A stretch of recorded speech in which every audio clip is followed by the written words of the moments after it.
দেশপ্রেমিক ইমানদার যে 48 জন মানুষকে খুন করা হয়েছিল, শহীদ করা হয়েছিল, তাদের মা বাবার পাশে দাঁড়াতে এসেছিলাম। যে যুবতী বোনদেরকে বিধবা করা হয়েছিল, তার প্রতি সংহতি শ্রদ্ধা জানাতে এসেছিলাম। যে কচি শিশুরা বাপ হারিয়ে অন্ধকার দেখছিল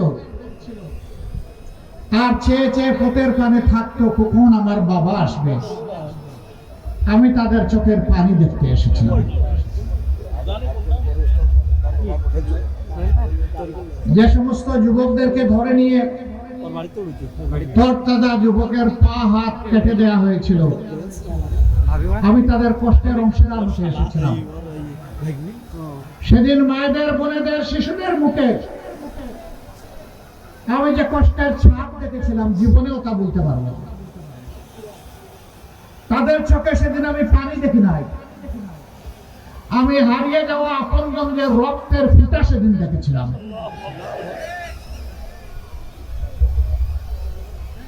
তালার 2টি বাচ্চা, রুকিয়া এবং রুকায়া, ওরা দেয়ালে ছবি দেখে বলেছিল এটা আমার বাবার ছবি। ভাই সামনে আমরা 2 জন বয়স্ক মানুষ এসেছিলাম। ভাই, সাংবাদিকরা দায়িত্ব পালন করবেন, কেউ বসার কথা বলবেন না, আপনারা বসে থাকেন, ওনারা পেশাগত দায়িত্ব পালন করবেন। ওই বাচ্চাদেরকে জিজ্ঞেস করেছিলাম, আমরা 2 জন তোমাদের দাদা হলে কেমন হবে? বড় মেয়েটা একটু সময় নিয়ে বলল, বড় মানে কি? তখন তার বয়স মাত্র 6.5-7 বছর। একটু সময় নিয়ে বলল, না, 2 জন দাদা হতে পারবেন না। কেন? আমরা দাদা হওয়ার মতো বয়সে আসেন, কোথায় আসছেন, সমস্যা কি? তা আমার বয়োজ্যেষ্ঠ যিনি, তার দিকে আঙ্গুল নির্দেশ করে বলল, উনি হবেন দাদা আর আপনি হবেন আমার নানা।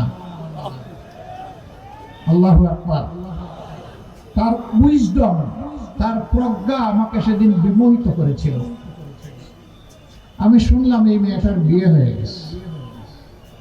আল্লাহ তাআলা তাকে দুনিয়ায়ও সুখী করুন, আখিরাতেও সুখী করুন। বিয়ে তো হলো ঠিকই, কিন্তু বিয়ের দিন মা বাবা 2 জনই তো বিদায় দেয় চোখের পানি দিয়ে, গোলাপ ফুলটাকে আদরের দুলা লিখে। সেই আসরে নিশ্চয়ই সে তার বাবাকে ফিরছে,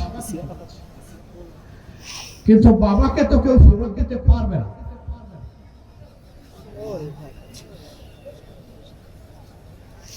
কিছু সংখ্যক মা বলেছিলেন, আমার সন্তানের কি দোষ, তারা মানলো কেন? আমি বলেছিলাম, আপনার সন্তানের দোষের জবাব আল্লাহ দিয়েছে। ওমা নাকামু মিনহুম ইল্লা আইয়ুমিনু বিল্লাহিল আজিজিল হামিদ। আপনার সন্তানের এর ছাড়া আর কোনো দোষ ছিল না। সে আল্লাহর উপর ঈমান এনেছিল এবং বলেছিল, দুনিয়ায় আল্লাহর কর্তৃত্ব ছাড়া কাউকে আমি কর্তৃত্বশালী মানি না। যেহেতু আল্লাহ তাআলা সমস্ত নিয়ামত দিয়ে আমাদেরকে অলংকৃত করেছেন, এই জন্য তার ছাড়া কারো প্রশংসা করি না। কোন নেতার নয়, কোন নেত্রীর নয়, প্রশংসা হবে একমাত্র আল্লাহর। আলহামদুলিল্লাহি রাব্বিল আলামিন। সকল প্রশংসা একমাত্র রব্বুল আলামিন আল্লাহ। এইটাই আপনার সন্তানের দোষ ছিল, অপরাধ ছিল। একজন মা বললেন, তাহলে সেই অপরাধ তো আমারও, আল্লাহকে এই জন্য আমাদেরকে ভালোবাসবেন?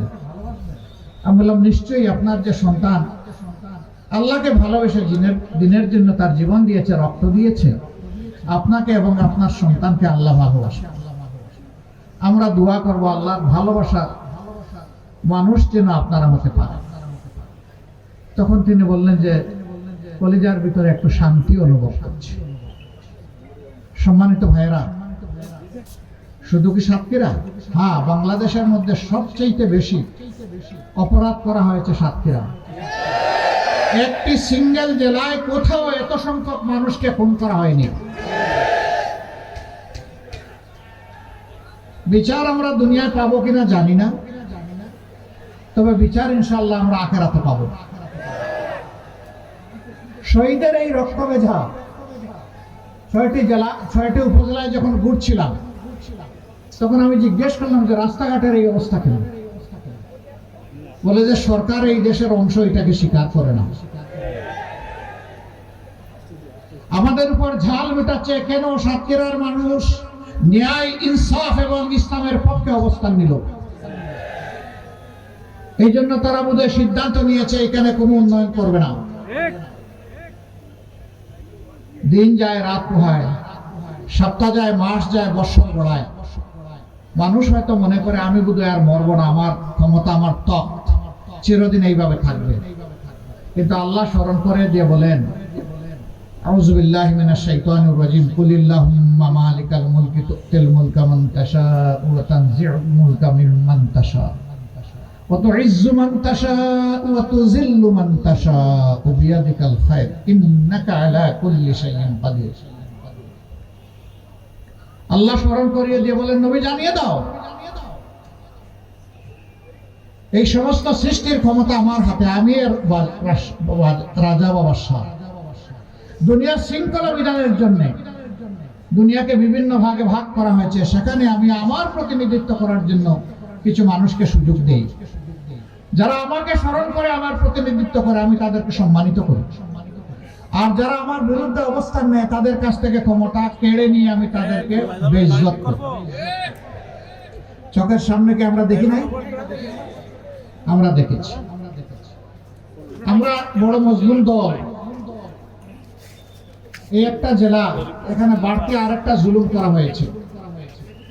আমাদের নেতৃবৃন্দকে ফোন করা হয়েছে, ফাঁসি দেওয়া হয়েছে, অফিসগুলো তালাবদ্ধ করে রাখা হয়েছে, নিবন্ধন কেড়ে নেওয়া হয়েছে, প্রতীক নিয়ে নেওয়া হয়েছে, শেষ পর্যন্ত দিশাহারা হয়ে আমাদেরকে নিষিদ্ধ ঘোষণা করেছে। অসংখ্য মানুষকে খুন করেছে, গুম করেছে। এই গুম করে তারা দীর্ঘদিন আয়না করে রেখেছে। কিন্তু একটা জিনিস যা সাতক্ষীরার সাথে করা হয়েছে, এটা আর বাংলাদেশের কোন জায়গায় করা হয় নাই। এটা হচ্ছে বুলডোজার দিয়ে আমাদের নেতৃবৃন্দের ঘর বাড়ি ভেঙে চুরমার করে দেওয়া হয়েছে। ওই গড়দুয়ার গুলো কি অপরাধ করেছিল? অপরাধ আর কিছু না। মাইকের সাউন্ড বোধহয় যাচ্ছে না, একটু মাইক যারা অপারেট করছেন তারা দেখেন, এই ডান দিকে বসেন, আপনারা বসেন। সম্মানিত ভাই ও বোনেরা, আগেই বলেছি সাতক্ষীরার মানুষের অপরাধ ন্যায়, ইনসাফ এবং ইমানের পক্ষে, ইসলামের পক্ষে অবস্থান নেওয়া। 5 তারিখ যখন এই অবস্থা থেকে আল্লাহ তাআলা আমাদেরকে মুক্তি দিলেন, আমরাই সেই দল, মজলুম দল, সবচেয়ে বড় মজলুম দল। সবার আগে আওয়াজ তুললাম, প্রিয় দেশবাসী, শান্ত থাকুন, ধৈর্য ধরুন এবং জননিরাপত্তা বিধানে নিজ নিজ জায়গা থেকে দায়িত্ব পালন করুন। আমরা বলে দিলাম, দুঃখ, বেদনা, যন্ত্রণা যাই থাকুক, আল্লাহ তাআলা জুলুমের হাত থেকে আমাদেরকে মুক্ত করেছেন। আমরা সেজদায় পড়ে আল্লাহর শুকরিয়া আদায় করি। আমরা কারো উপর প্রতিশোধ নেব না। সারা বাংলাদেশে আমাদেরকে যে পরিমাণ ক্ষতিগ্রস্ত করা হয়েছে খুন গুমের মাধ্যমে, মা বোনদেরকে দফায় দফায় জেলে নিয়ে, রিমান্ডে নিয়ে কষ্ট দেওয়ার মাধ্যমে, এমনকি মা বোনদেরকে গুলি করে খুনও করা হয়েছে। কিন্তু আমরা ধৈর্য ধরলাম। কি জন্য? আল্লাহ তাআলার জন্য। কি জন্য? এই দেশকে ভালোবাসে। কি জন্য? এই দেশের মানুষকে ভালোবাসে। আমরা আমাদের কর্মীদেরকে সর্বত্র বলে দিলাম, সহকর্মীদেরকে, কোথাও মানুষের জীবন, সম্পদ এবং ইজ্জতের দিকে হাত এবং চোখ বাড়ানো যাবে না। আলহামদুলিল্লাহ, সাতক্ষীরা সহ সারা বাংলাদেশে কোথাও আমাদের নেতা কর্মীরা চান্দাবাজ হয়ে ঝাঁপিয়ে পড়ে নাই জনগণের উপর। কোথাও কোনো কিছু দখল করে নাই, কোথাও মামলা বাণিজ্য করে নাই। যে মানুষ দোষ করে নাই তাকে মামলার আসামি কোথাও বানানো হয় নাই। হাজার হাজার মামলা আমরা করি নাই, প্রত্যেকে কিছু মামলা করা হয়েছে যারা করতে চেয়েছেন। আমরা কাউকে উৎসাহিত করে নাই, বলেছি ক্ষমা মহত্বের লক্ষণ, তারও ক্ষমা করে দাও, আল্লাহ তোমাকে দুনিয়া আখিরাতে ক্ষমা করবেন। এর বিনিময়ে দুনিয়ায় আল্লাহ দিবেন, আখিরাতেও দিবেন। আর যারা ন্যায় বিচার চাও, চাওয়ার অধিকার আছে। তোমরা আদালতে ন্যায় বিচার চাইলে আমরা তোমাদের পাশে থেকে সকল সহযোগিতা দেব। কিন্তু সাবধান, একটা নিরপরাধ নারী কিংবা পুরুষকে মামলার আসামি করা যাবে না। বাংলাদেশে 8টা মামলা এমন আছে যেটা আসামি আমাদের মামলায় মাত্র একজন। আমরা দ্বিতীয় কোনো ব্যক্তি অপরাধী খুঁজে পাইনি, তাই দ্বিতীয় কোনো নাম আমরা দেইনি। আমাদের মামলায় সর্বোচ্চ আসামির সংখ্যা একটা মামলায় আছে 98। কিন্তু আমাদের মতোই 15টা বছর অনেকে মজলুম ছিলেন, অন্যান্য দল, বিএনপি সহ, আলেম ওলামা সহ, তার উপর নির্যাতন করা হয়নি। সাংবাদিক, আলিম ওলামা, রাজনৈতিক দল, প্রতিপক্ষ, কাউকে ছেড়ে কথা বলা হয়নি। সেই মামলাগুলোতে অনেকের মামলায় 1000, 1200, 800, 900 আসামি আছে। সেইটা দিয়ে বাণিজ্য করা হচ্ছে, মানুষকে হয়রানি করা হচ্ছে। আমরা স্তম্ভিত, বাংলাদেশ, আমরা লজ্জিত।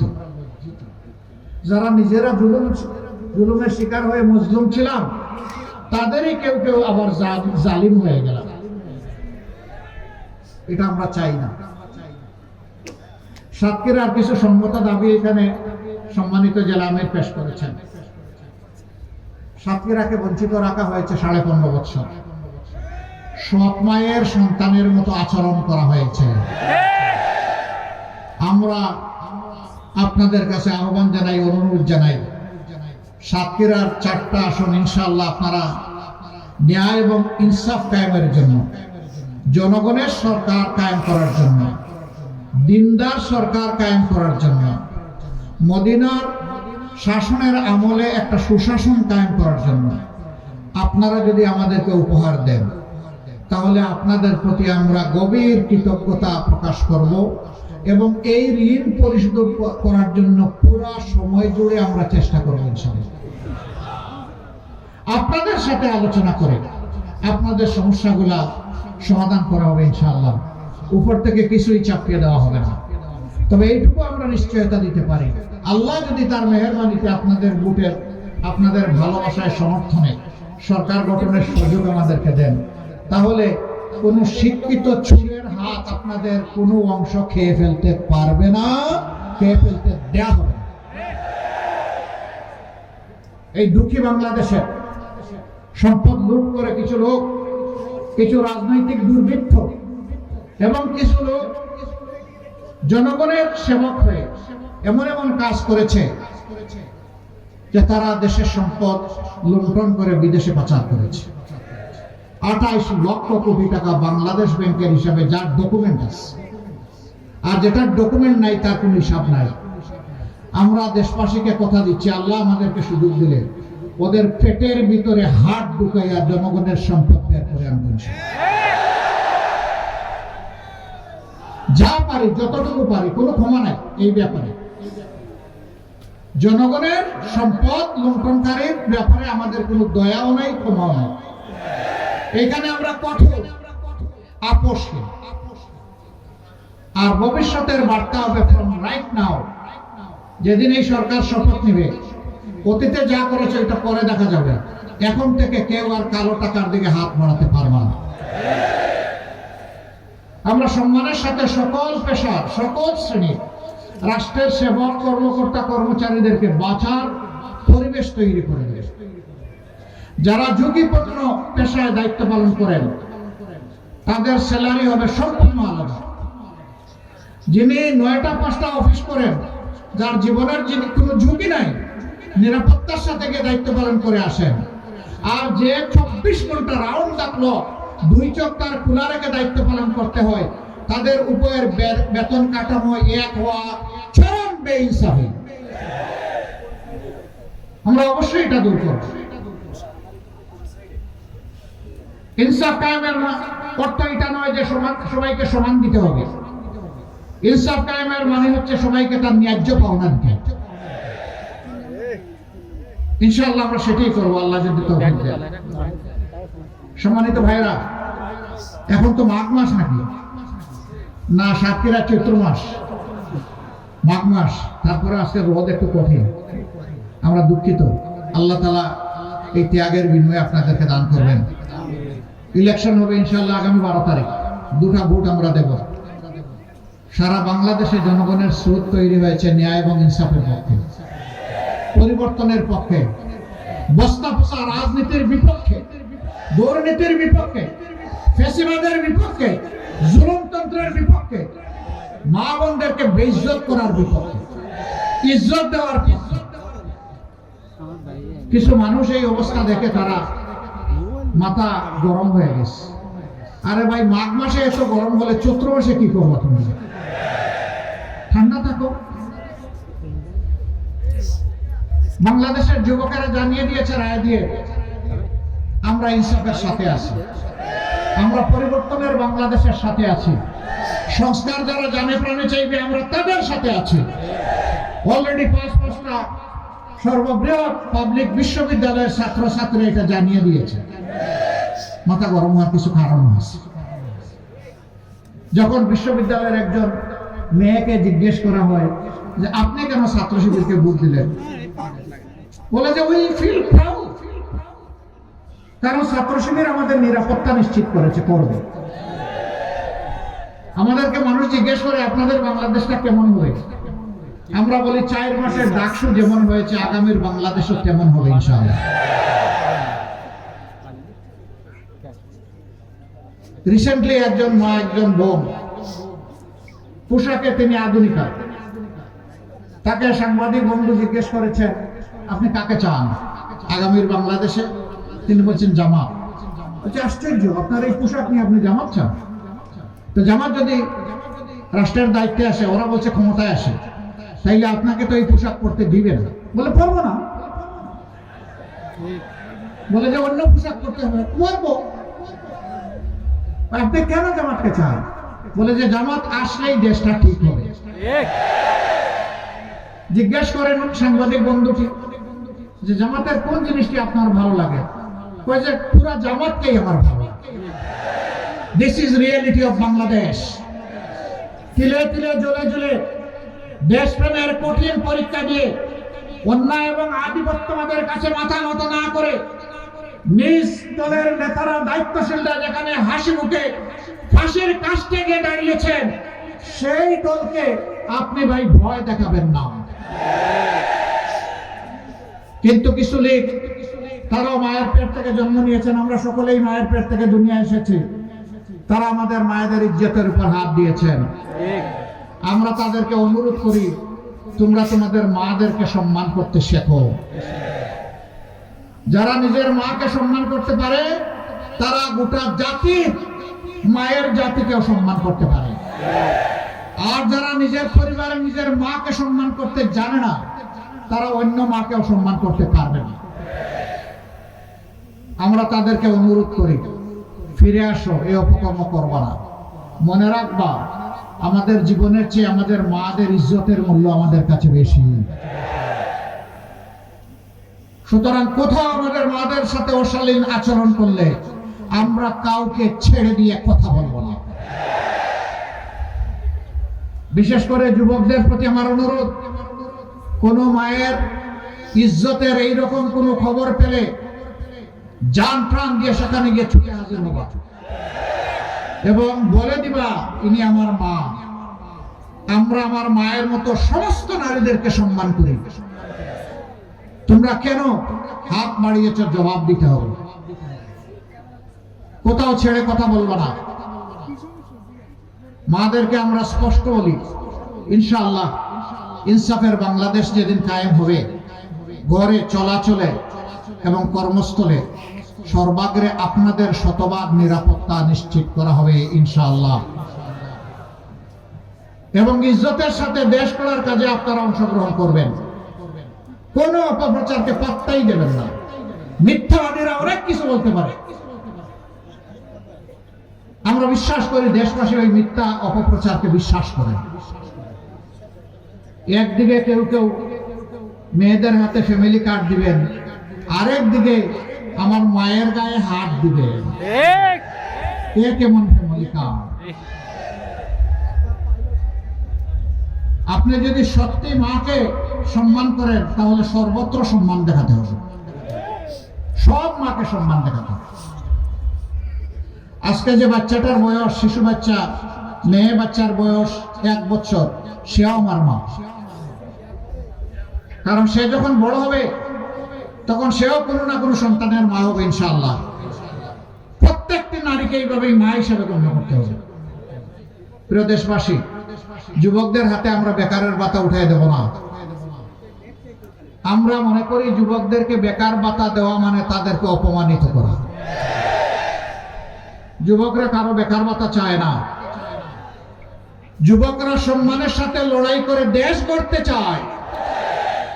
সেই যুবকদের হাতকে ইনশাআল্লাহ দক্ষ নাগরিকের হাত, দেশ গড়ার কারিগরের হাতে আমরা পরিণত করব ইনশাআল্লাহ।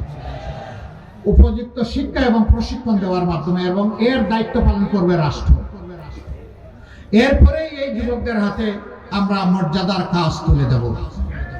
তখন যুবকরা খুশি হয়ে বলবে, আমি দেশের একজন গর্বিত নাগরিক, দেশ গড়ার কাছে আমারও একটা অংশ আছে। সম্মানিত ভাইয়েরা, এই সাতক্ষীরা জেলা অনেক কারণেই সম্মানিত। এই জেলায় কাজী শামসুর রহমান সাহেবের মতো নেতা ছিলেন, অধ্যক্ষ মৌলানা আব্দুল খালিক রাহিমাহুল্লাহর মতো নেতা ছিলেন। আমরা তাদেরকে গভীর, মৌলানা রিয়াসত আলী রাহিমাহুল্লাহর মতো নেতা ছিলেন, আরো অনেকে ছিলেন। আমরা তাদের সকলকে গভীর শ্রদ্ধার সাথে স্মরণ করি। একটা ছেলের কারণে আপনারা আলহামদুলিল্লাহ গর্বিত। এ ক্রিকেট বিশ্বে আপনাদেরকে আলোকিত করেছে, বাংলাদেশকে আলোকিত করেছে মুস্তাফিজ, তাই না? এই ছেলেটাকে পার্শ্ববর্তী দেশ একটা ফ্রেন্ডলি ম্যাচে যেতে দিল না। দেশের প্রতি, ক্রিকেটের প্রতি এটা চরম অপমান। বাংলাদেশের ক্রিকেট বোর্ড এরকম বিব্রতকর পরিস্থিতি ভারতে গিয়ে আবার টি-20 খেলার সিদ্ধান্ত প্রত্যাহার করেছে। দাবি ছিল যে এই খেলাটা শ্রীলঙ্কায় হোক, আমরা যাব। ক্রিকেট বোর্ড এই সঙ্গত দাবিটাকে মানল না। আমরা দুঃখিত, আমরা লজ্জিত। এখনো সময় আছে, আমরা অনুরোধ করি আপনারা আপনাদের সিদ্ধান্ত রিভিউ করেন। এরকম দুনিয়ার বহু দেশে ইতিহাস আছে, বিশ্বকাপ হয়েছে, কোনো একটা দল ইনসিকিউর অথবা ইনসাল্ট ফিল করেছে, সে বলেছে আমরা ওই দেশে গিয়ে খেলবো না, পার্শ্ববর্তী দেশের ভেন্যুতে আমরা খেলবো। সেই দেশ নির্ধারণ করা হয়েছে। যদি অন্যদের জন্য তাই করা হয়, বাংলাদেশের জন্য কেন করা হবে না?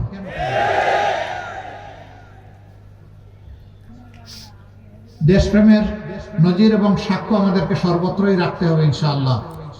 আমরা আমাদের প্রতিবেশীদেরকে বন্ধু এবং প্রতিবেশী হিসাবে দেখতে চাই। আমরা তাদের সাথে উত্তম আচরণ করতে চাই, কিন্তু আমরা তাদের কাছ থেকেও উত্তম আচরণ চাই।